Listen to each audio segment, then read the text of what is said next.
Pour faire face à un chat recroquevillé qui veut rendre les efforts de notre reine inutiles, le grand capitaine des restes Hawk et nouvellement roi du purgatoire est invoqué tel un Pokémon légendaire. Primo Kriok, Primo Chronon, Meya Garaikaza, tout shiny. Il a déjà abîmé la coquille du Matou, maintenant que peut-il bien faire?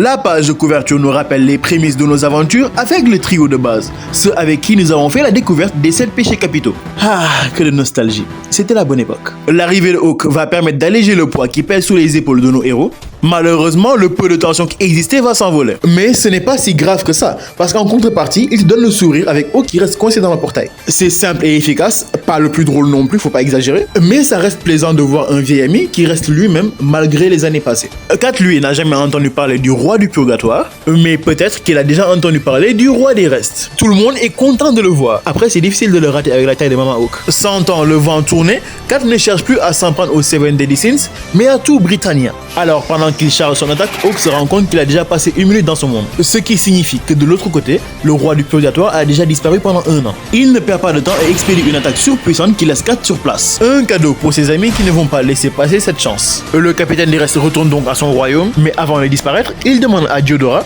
d'arrêter d'ouvrir des portails chez lui. C'était une menace? C'était une menace. C'était une menace, oui. On va se tenir à KO. C'est fou de voir à quel point le personnage faible, Reningag, est devenu aussi fort. J'allais rajouter fiable, mais il l'est déjà. Sachant qu'il y a 16 ans, il a mis sa vie en jeu pour Elisabeth. Et maintenant, il met de véritables coups de pression. PS, j'attends toujours le jour où Sakura deviendra aussi intéressant que dans la première partie de One Piece. Revenons vite fait sur Kat qui a été sacrément amoché par Hawk. Et il pense pouvoir s'en sortir en allant absorber le chaos de Arthur.